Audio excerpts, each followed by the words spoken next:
The Weekend at the Cottage holiday checklist, really great food and drinks. You know we got that. How about a gorgeous wreath? That is hung and looking fantastic. We've set up our holiday table. All we need is for company and maybe you to drop by for a visit. Last thing on the list. Oh, Tannenbaum. How about we show you how to decorate a fresh cut Christmas tree? Coming right up on Weekend at the Cottage.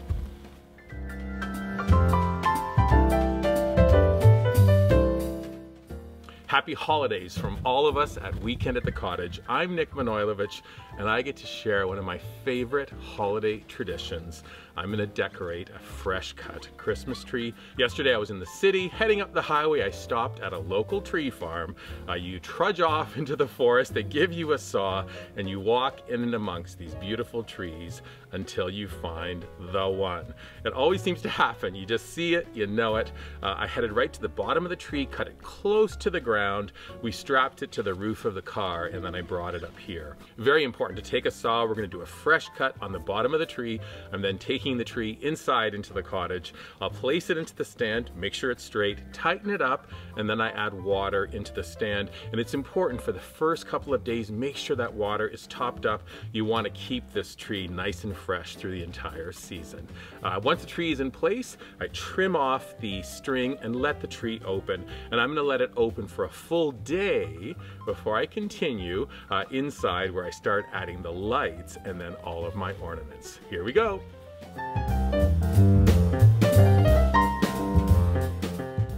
Christmas tree is in the middle of the living room at the cottage. I can work around it to decorate it before I slide it into final position. I have to tell you, now on day 2, I think I'm in love with it even more. It's almost begging to be decorated, which is perfect. Next on our list of things to do is to add our lights. I purchased new lights for the tree this year. When you're purchasing your lights, you want to take them out of the package, look in the bottom of the box for the spare bulbs, put those in a safe space, grab an extension cord, and then first thing, I'll put my spare lights right there. First thing you want to do is test out the strand. These are working. Nothing would be worse than to do the whole tree and then go, the strands are burnt out. So this brand new strand is perfect. And now as we unwrap them really quickly, this part goes to the top of the tree. The prong goes down towards the ground, which is probably where your plug is, right? You don't want to do it in the other direction. This needs to be at the top. You'll continue to add your strands of lights, and then the final one gets plugged into the wall. General rule of thumb, 1 strand of lights for every foot of tree. You have a 5-foot tree, plan for 5 strings, 10 foot, 10 strands, and so forth. For this 6-foot tree, I have 6 strands of lights. Another thing just to point out quickly about the lights are the way they're constructed with these kind of 3 wires here, which is perfect because when you place your lights into the tree, you can then open up the wire and attach the strand of lights. It holds nice and snug, and then you can add the lights back in and out. Also remember, when you're adding your lights, you want to go into the middle of the tree because you'll be adding ornaments and decorations there as well. You want to make sure your whole tree glows top to bottom, inside and out. I'm going to add my lights, and then it's on to ornaments and decorations. Yay!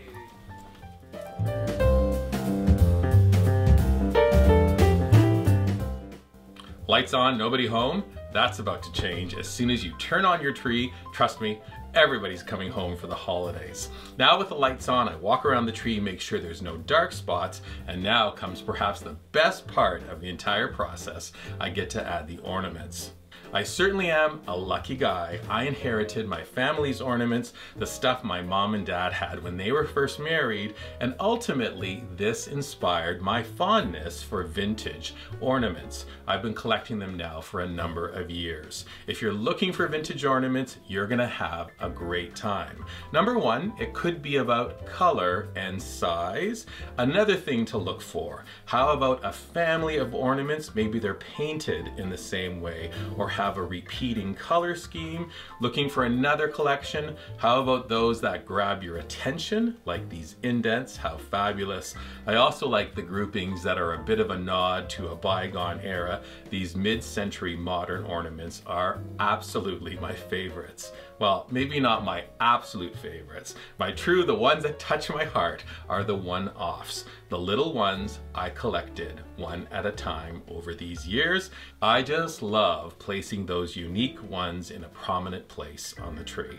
Okay, enough of me yapping. How about we reposition the camera? We're gonna run a little bit of holiday music. We'll do a time lapse. You'll see this tree come together, and then I'll be back with some final thoughts.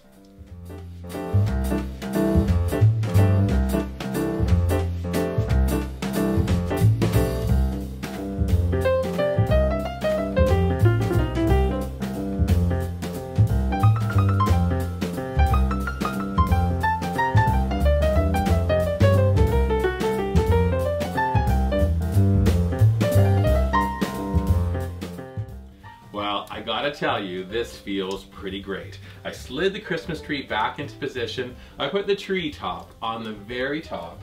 And now with the addition of one final little ornament, my Christmas tree is done. I am so thankful I brought Christmas to the cottage this year.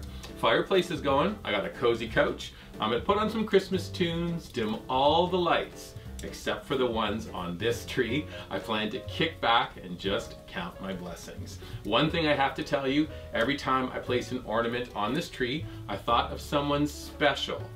Trust me, one of these ornaments has your name on it. From Carol and I and all of us at Weekend at the Cottage, if you're celebrating Christmas, Merry Christmas. If you're celebrating Hanukkah, Chag Sameach. Whatever the reason for your celebration, know we're with you on this special journey, and we wish you health, happiness, continued prosperity all the days of your life. Seasons